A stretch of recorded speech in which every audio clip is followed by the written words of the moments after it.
tous et bienvenue sur Batman on prend son bouquin. Je me suis dit qu'on allait faire un petit bilan matinal, un petit bilan de mes lectures de l'été.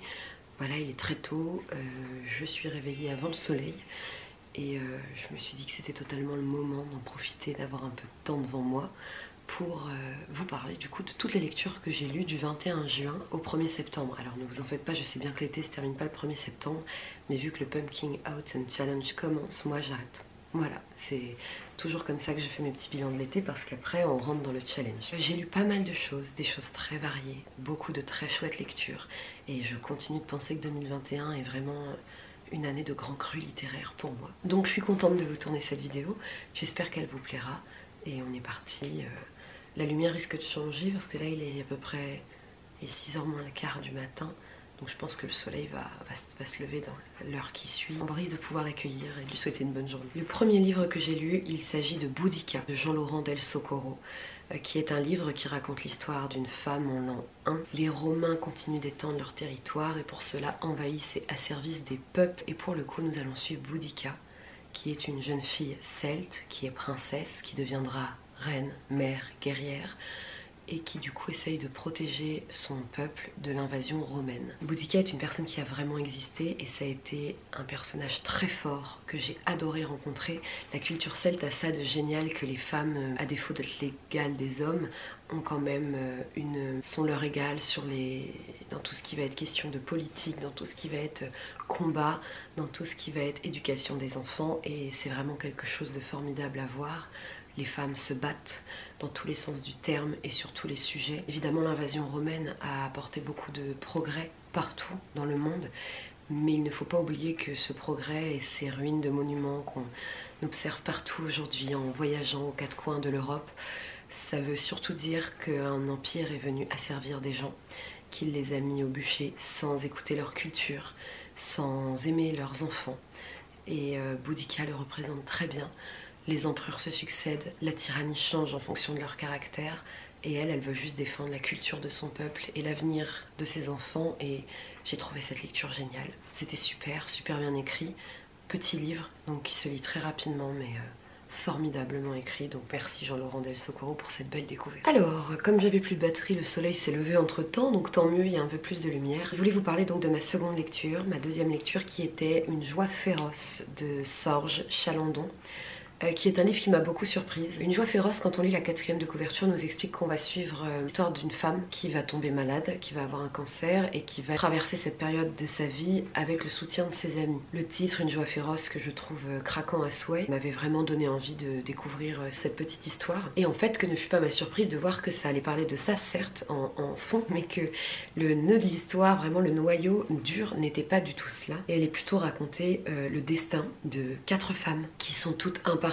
et humaines et qui vont décider de prendre leur vie en main. 4 femmes qui n'ont rien en commun à part une seule chose terrible qui est la maladie. Et vraiment j'ai été très surprise. Alors j'ai pas été fan non plus forcément de l'histoire, mais la plume de l'auteur était vraiment magnifique.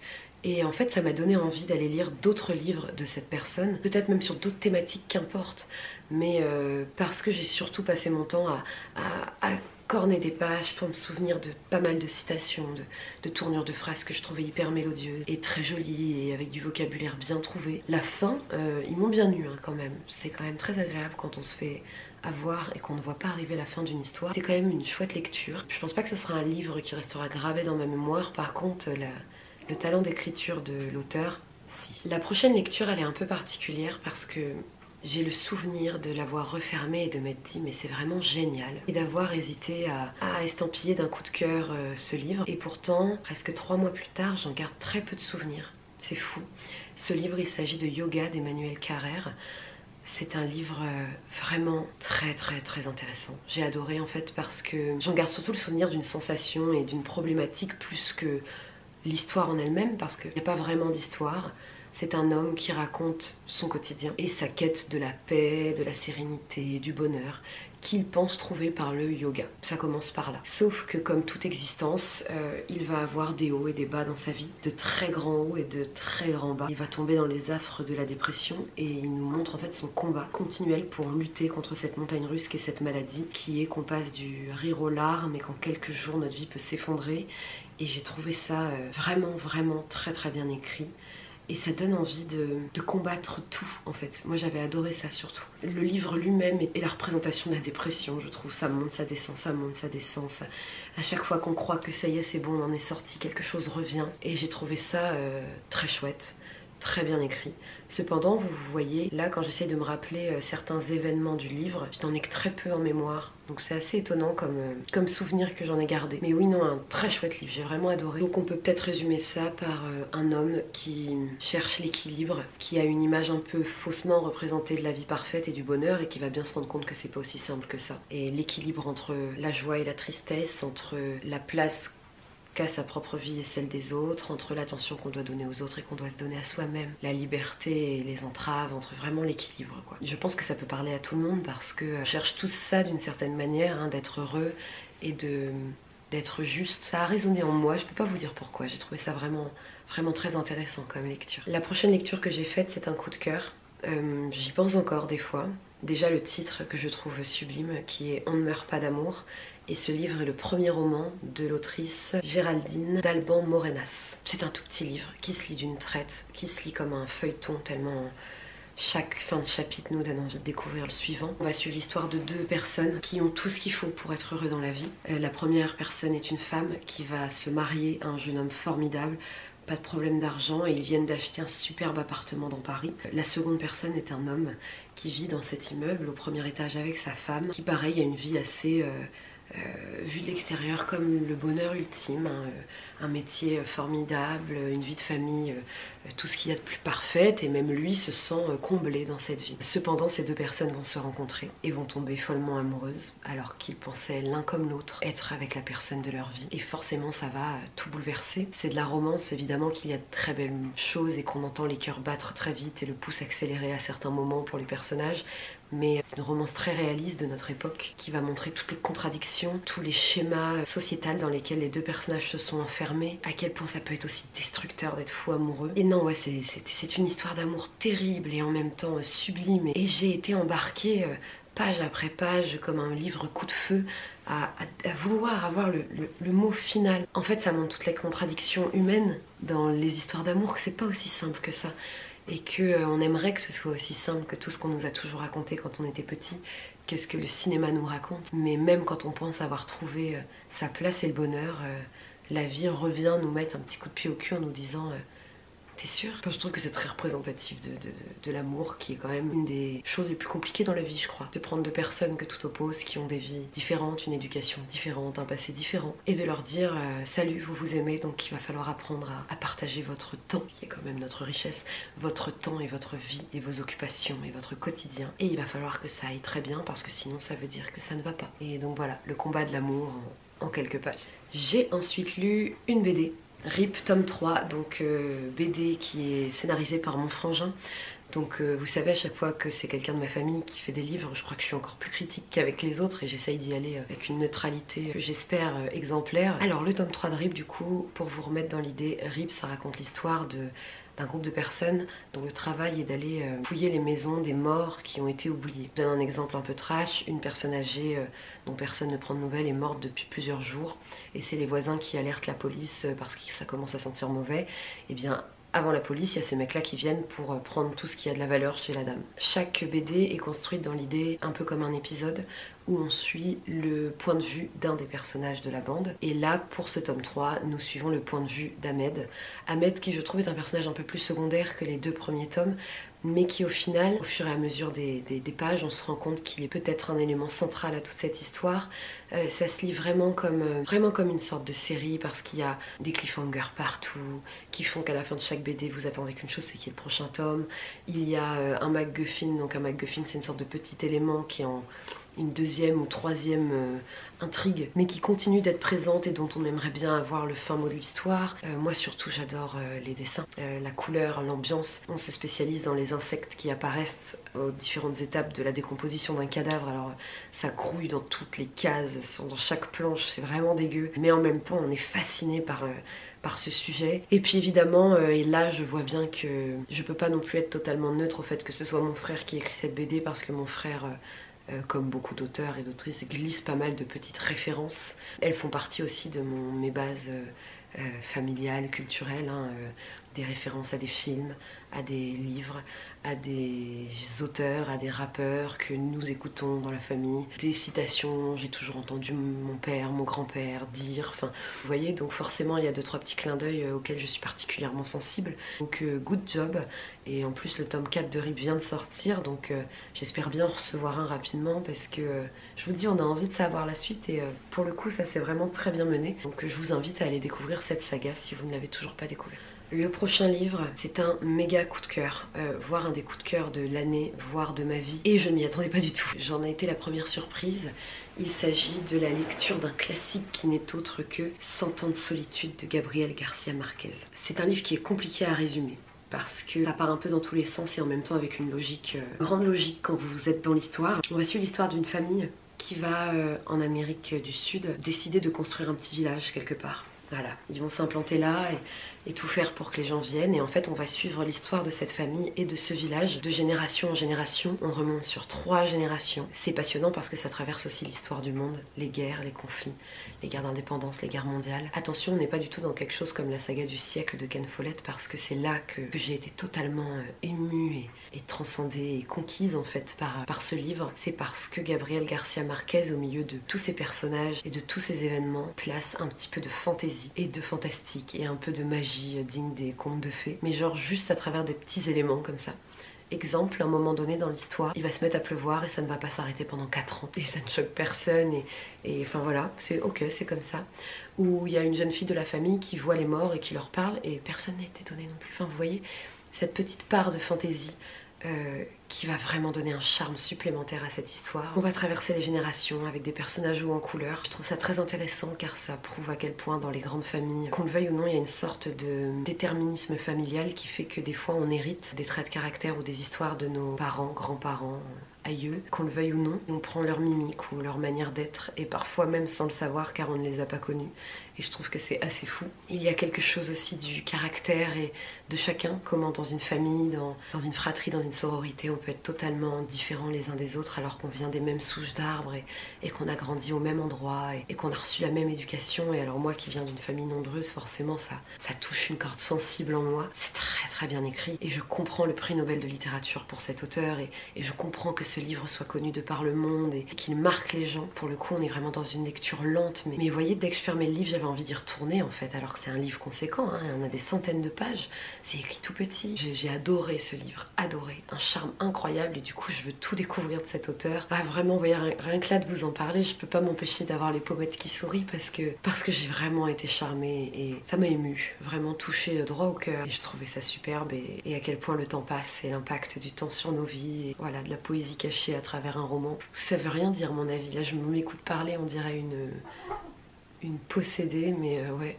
il m'a possédé ce bouquin, j'ai adoré. Je vous présente mon assistant habituel, Pierrot la gravure, qui n'a évidemment aucunement le droit d'être sur ce bureau. On va laisser exceptionnellement parce qu'il est plutôt sage ce matin. Une lecture graphique sur l'histoire de Frida Kahlo. Ça s'appelle Frida, petit journal intime illustré. Et ça a été écrit et dessiné par Vanna Vinci. J'ai piqué ça à ma copine Eva qui est une incollable sur le sujet de Frida Kahlo, et en fait j'y suis allée parce que bon, c'est une figure qui nous intrigue, hein, Frida. Elle est partout avec son mono-sourcil et je me demande toujours pourquoi elle a cette place de référence féminine, artistique, et qu'elle soit autant devenue une icône. Surtout parce que ma petite sœur aussi, l'une de mes petites sœurs est fan de Frida Kahlo, et clairement j'arrêtais pas de me demander mais pourquoi cette femme là, pourquoi est-ce qu'elle a choisi celle-là, qu'est-ce qui la touche chez elle. C'est pour ça du coup que j'ai choisi cette BD et je comprends mieux maintenant. En fait Frida Kahlo c'est vraiment une femme à part. Elle est pour moi aussi exécrable que culottée et que vraiment incroyable. Elle a fait énormément de choses pour l'émancipation des femmes, la liberté de la femme dans l'art, mais dans la vie de tous les jours. Et elle l'a pas fait d'une manière classique et politique et par des discours, non, elle l'a fait par des coups de sang, de colère, par sa manière d'être, de s'imposer, de ne pas vouloir se conformer à l'image de la femme, de sa génération. Elle a imposé son identité et c'était vraiment super. Alors par contre, après je suis allée voir ses œuvres, c'est pas du tout mon truc, hein. Je trouve pas ça très joli, complètement barré, hein, particulier. On se demande vraiment ce qui se passe dans sa tête et c'est ce qui fait aussi un peu toute l'étrangeté de cette femme. Par contre, elle a eu une vie terrible et du coup ça rend son côté extravagant encore plus appréciable parce qu'on se dit purée, avec tout ce qu'elle a vécu, comment elle a fait pour garder cette petite étincelle et ce caractère particulier, parce que Frida Kahlo, pour ceux et celles qui ne le savent pas, comme moi je ne le savais pas, a eu des soucis de santé faramineux et qui l'ont alité des mois entiers. La médecine faisait des essais sur elle, ça s'est presque transformé en de la torture, hein, psychologique et physique. Et c'est très intéressant aussi parce qu'elle montre une image des artistes d'Amérique latine dont j'avais jamais entendu parler, qui pourtant sont des maîtres dans leur domaine. Le trait de crayon est sympa et très très BD, c'est-à-dire on voit les traits de stylo quoi. Enfin moi dans ma tête je les devine, les petits traits de crayon et les ombrages et tout, donc non, c'était très chouette. Alors le prochain livre, je l'ai lu très rapidement en 2 jours, c'est un tout petit livre mais pareil qui m'a beaucoup marqué. Il s'agit du Terroriste noir de Tierno Monet-Mambo. C'est un livre qui va faire partie de mon tour du monde livresque pour ce gigantesque continent qu'est l'Afrique et qui raconte l'histoire d'un homme. On les appelle des tirailleurs sénégalais, mais en fait ils venaient de toute l'Afrique. On parle souvent d'eux lors du conflit de la Première Guerre mondiale, mais ce qu'on sait moins, c'est qu'ils ont aussi été mobilisés pour la Seconde Guerre mondiale. On va suivre l'histoire d'un homme qui est devenu une légende en France, dans la Somme, car voilà, il faisait partie de ces tirailleurs, et il faut savoir que quand les nazis ont remporté la guerre et que Pétain a signé l'armistice, on a totalement abandonné ces soldats, c'est-à-dire qu'on ne les a pas fait rentrer chez eux, on les a laissés en pleine nature et on les a enfermés dans des camps de prisonniers pour nègres, hein, c'est pas mon mot, hein, c'est le mot de l'époque, dans des conditions de vie terribles évidemment, et là ce personnage va s'échapper et va trouver refuge dans un village français. Alors attention, trouver refuge c'est un bien grand mot parce qu'au début il va être accueilli avec beaucoup de peur et de racisme et de clichés raciaux, et parce que les gens de ce village n'avaient jamais vu une personne de couleur noire. Petit à petit en fait il va se faire une place dans ce village et surtout il va monter un maquis de résistance qui va faire trembler les nazis qui occupent le coin, et il sera connu sous le nom du Terroriste noir. Ce que j'ai adoré, c'est que c'est un livre qui est raconté par une jeune fille de l'époque qui donc s'est inspirée d'un personnage réel, hein. Peut-être un peu romancé là. Cette jeune fille va raconter en fait tout ce qu'il a changé dans le village de par sa présence juste, et à quel point il va faire partie de cette communauté alors qu'au début personne ne voulait de lui, par des petits gestes, des petites choses, et surtout par le fait qu'il ne va jamais essayer de ressembler aux blancs, qui va vraiment casser toutes les représentations et les clichés qu'ils ont sur les personnes de couleur noire, et je trouvais ça génial. C'est très bien écrit, vraiment une plume superbe, et je comprends mieux pourquoi c'est un livre qui avait fait beaucoup parler de lui quand il est sorti et qui a reçu beaucoup de prix. Et c'est totalement justifiable une fois qu'on a lu ce livre. Donc je vous invite aussi à le lire, c'est très chouette, vraiment. J'ai ensuite redécouvert avec plaisir La plume de Siri Hustvedt dans son livre Un été sans les hommes, qui est un tout petit livre que j'avais depuis un moment et que je voulais lire l'été, évidemment. C'est l'histoire d'une femme que son mari quitte pour une autre femme plus jeune qu'elle. Évidemment, ça la bouleverse, hein. Elle est en mode super, ça y est, je vais passer ma date de péremption. Et elle va aller du coup s'isoler dans un coin de campagne où vit sa mère, dans une maison de retraite, vous savez, un peu en autonomie, où chaque résident a sa maison. Elle va du coup évoluer autour d'un groupe de femmes là-bas, donc que des femmes âgées qui vont partager leur quotidien avec elle et leurs réflexions et leur vie et leur passé. Et parallèlement à ça, elle va décider de porter un atelier d'écriture destiné aux adolescentes qui sont en vacances dans le coin. Et là aussi, elle va se retrouver autour d'un groupe de femmes, de jeunes femmes adolescentes. Et en fait, c'est un été sans les hommes, car ça va être la femme à chaque époque de sa vie, une confrontation des générations, des idées, des envies. Ça interroge beaucoup sur cette histoire de l'âge, une fois que les femmes ont... Ouais, on a une sorte de date de péremption pour les hommes, parce que cette femme, son mari la quitte, mais il veut quand même la garder dans le coin, on sait jamais. Et Siri Hustvedt ne se laisse pas démonter, elle dénonce ça, mais avec honnêteté et persuasion, et sans être non plus trop extrémiste dans ses propos contre les hommes, justement parce qu'il y a la sagesse des personnes âgées dans ce personnage, mais aussi la naïveté et la jeunesse des adolescentes qui connaissent leurs premiers émois amoureux et leurs premiers conflits relationnels entre elles. Un livre féministe où la féminité est au cœur. Et puis Siri Houtzvet, elle écrit tellement bien que de toute façon, qu'est-ce que vous voulez faire? Elle écrirait sur n'importe quelle thématique que ça donne à réfléchir. Moi, c'est une autrice qui m'enrichit. Elle m'enrichit en vocabulaire, en idées. Des fois, je suis un peu perdue. Des fois, je relis 2-3 lignes pour être sûre d'avoir compris où elle voulait en venir. C'est très chouette, en fait, ce genre de lecture. J'en ai pas beaucoup comme ça. J'ai décidé de lire beaucoup de Siri Houtzvet à l'avenir. Et on se retrouve 24 heures plus tard. Pourquoi donc? Eh bien, mes amis, c'est très simple. Parce que hier, problématique de batterie. Ma batterie ne voulait pas marcher. Donc, je l'ai mise à chercher complètement pendant 1 heure. Et je me suis rendormie. Je me suis endormie avec fougue et panache. Et quand je me suis réveillée, il était temps de partir voir nos copains pour passer la journée avec eux. Que nous sommes dimanche et je vais continuer mon bilan des lectures de l'été au saut du lit, comme hier. D'ailleurs, je crois que ça se voit un peu.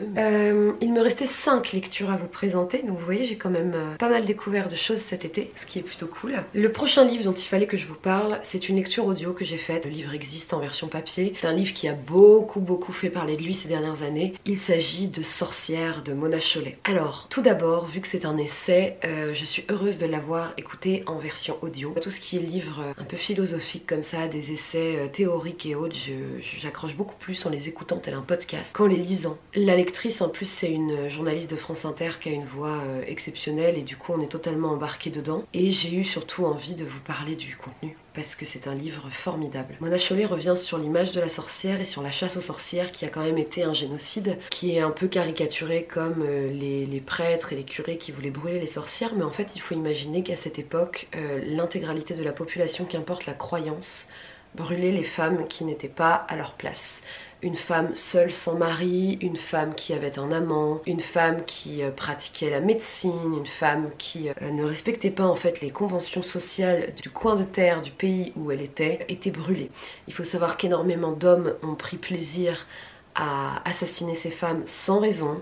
Beaucoup d'hommes ont pris plaisir à assassiner ces femmes par vengeance seulement parce que la femme a vu un amant ou parce qu'ils étaient amoureux d'une autre femme. Voilà, il fallait bien se débarrasser de la première. Donc ça, on va dire que c'est l'ouverture du livre où Mona Chollet revient sur cette terrible période de l'histoire et de l'impact qu'elle a eu, la construction de la femme et du féminin en fait, dans tout le reste du monde, le reste des siècles. Et je trouve ça formidable. C'est un livre d'une intelligence et d'une richesse. Tous les sujets y passent, la médecine, la place dans le couple, l'amour, la place au travail, juste l'image que la femme a d'elle-même, il y a vraiment plein de choses passionnantes et ça m'a permis de m'interroger sur tellement de choses auxquelles j'aurais jamais pensé seule et d'enrichir mon esprit critique et de réfléchir à plein de choses vraiment actuelles. J'ai trouvé ça vraiment super, c'est totalement accessible, il faut pas que ça vous effraie. Moi je m'étais tout de suite dit que je serais pas assez intelligente pour lire un livre pareil et tout.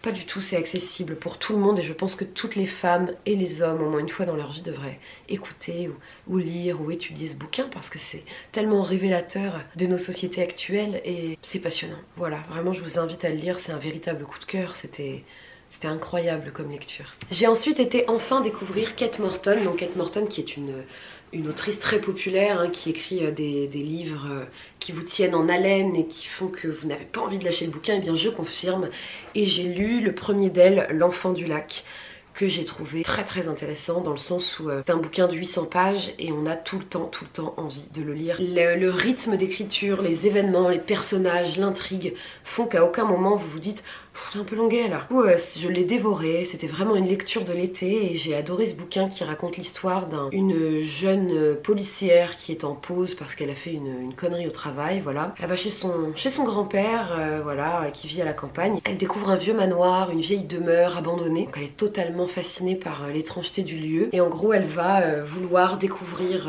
ce qui s'est passé ici car en fait c'est le lieu d'un ancien fait divers qui n'a jamais été résolu. Donc elle va ressortir l'affaire du tiroir où on l'avait laissé. C'est l'histoire d'une famille très riche et d'un petit garçon qui a disparu lors d'une fête un soir dans les années 30 et qu'on n'a jamais retrouvé. C'est un mystère du coin, c'est un mystère de la région et elle va essayer de l'élucider et en tout cas de revivre l'histoire de ces personnages. Évidemment on va avoir des flashbacks, tout ça, mais c'est passionnant. Après c'était pas un coup de cœur parce qu'en termes d'écriture il y a plein de jolies tournures de phrases et c'est très agréable à lire, mais j'ai pas non plus été transcendée par la résolution de cette affaire, mais j'ai pris un vrai plaisir à lire ce bouquin et Kate Morton mérite en fait cet engouement à chaque fois qu'on entend son nom, de ses bouquins, de tout ce qu'ils ont de populaire. Ils plaisent à beaucoup de lecteurs différents et du coup moi aussi. D'ailleurs la preuve, je suis en train de lire un autre Kate Morton en ce moment.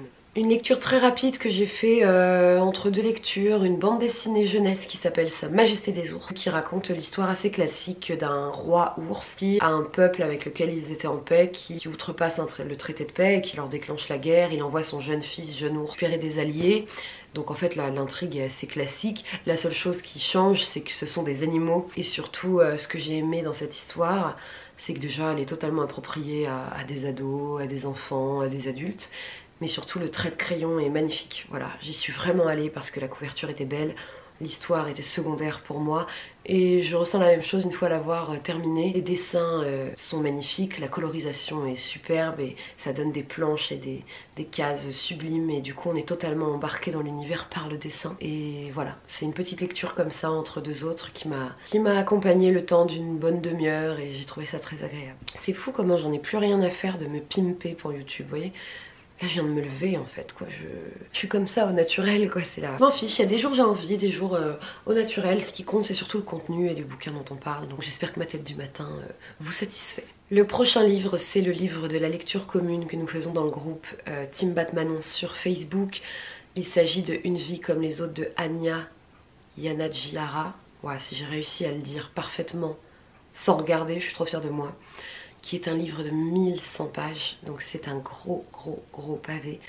Pour ma part je l'ai lu en 18 jours, donc quasiment 3 semaines. Je vais pas développer énormément mon avis ici parce que comme on fait une lecture commune, on a décidé, on fera un direct début novembre pour échanger tous ensemble sur le bouquin. Mais je vais quand même vous dire que c'est une lecture très marquante, très violente, qui m'a beaucoup plu. J'y pense encore un mois plus tard, hein. Pas dire que c'est un livre que j'ai déjà oublié, je me rappelle de tout et des émotions, de la révolte que j'ai eue en lisant ce livre, qui retrace l'histoire de 4 jeunes qui se connaissent depuis la fac jusqu'à la fin de leur vie. En fait, on va suivre leur évolution de 4 amis et à quel point la vie peut prendre des tournants surprenants, notamment pour Jude, qui est le personnage sur lequel on va s'attarder. C'est un livre vraiment difficile et pour autant très agréable à lire. La plume est parfaite pour cette histoire et je suis même surprise qu'on ait autant d'idées pour faire 1100 pages sur juste des vies classique et commune, pas d'univers à inventer, pas de... non, c'était cool quoi. Après on en parlera plus en détail tous ensemble. Et donc ma toute dernière lecture, il s'agit d'un comics que j'ai acheté il y a longtemps. Il s'agit de Harley Quinn Breaking Glass, donc, qui était, vous savez, ils avaient ressorti 4 ou 5 comics à l'époque, c'était il y a peut-être un an et demi, sur l'adolescence des héroïnes. Et du coup j'avais acheté Raven et Harley Quinn. J'avais été tellement déçue par Raven parce que c'était pas du tout la Raven des X-Men, c'était la Raven de la Team Titan et moi je connaissais pas la Team Titan plus que ça, donc j'avais pas fait le lien. Et surtout la BD était très pré-ado, remplie de clichés et malgré la beauté du dessin j'avais été vraiment déçue, ce qui n'est pas le cas pour Harley Quinn. Harley Quinn, là on a un scénario super, pas la véritable histoire d'Harley Quinn, hein. Là on parle pas de la jeune fille médecin qui tombe amoureuse du Joker, non là on parle c'est une histoire parallèle, une autre version de l'adolescence d'Harley Quinn qui explique comment elle est devenue ce fou du roi avec sa batte de baseball qui veut faire régner la justice dans les rues de Gotham. Et c'est hyper intéressant. Les dessins sont sublimes, mais genre vraiment sublimes, hein. Il y en a certains, s'ils les vendaient en illustration, je les achèterais avec grand plaisir pour les encadrer chez moi. Et l'histoire est pertinente, intéressante, j'ai vraiment beaucoup aimé. Et donc si vous êtes un peu sujet à Batman et un peu fan de l'univers de Gotham, puis vous allez croiser 2-3 autres personnages mythiques qui en sont aussi à leur adolescence en train de grandir et de s'affirmer. C'est dommage qu'il n'y ait pas de suite parce que ça se termine sur une fin ouverte, vu qu'il y avait écrit que c'était l'unique tome, donc je pense qu'il n'y en aura pas, mais c'était super chouette. Donc c'est vraiment une lecture que je vous invite à faire, pareil, qui est rapide et c'est un vrai plaisir de l'avoir lu cette année. Et donc voilà, c'était ma lecture bilan de mon été. Comme vous voyez, j'ai lu pas mal. Je me suis mise aucune pression, j'y suis vraiment allée en mode vacances, donc slow lecture. Je suis assez surprise, vous savez, des vidéos qu'on voit sur comment lire plus vite. J'ai vu qu'il y avait des championnats du monde de lecture rapide, je vois vraiment pas l'intérêt. Mais c'est vrai qu'en général je mange les bouquins quand même assez rapidement et là je me suis laissé le temps de respirer entre chaque bouche et c'était vraiment très cool. J'ai passé un très bon été à me reposer et c'était le but je crois. Là la rentrée est arrivée et je crois que mes moments lecture vont certes être beaucoup plus rares mais encore plus savoureux au vu du rythme déjà très sportif qui reprend. J'espère que ça vous a plu. N'oubliez pas, si vous avez aimé cette vidéo, un petit pouce en l'air, un abonnement, un petit partage.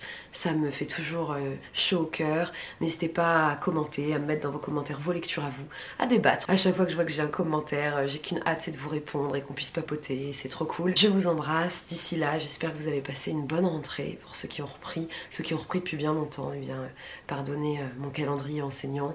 Et je vous embrasse tous et toutes. Vive la vie, de très bonnes lectures et à bientôt.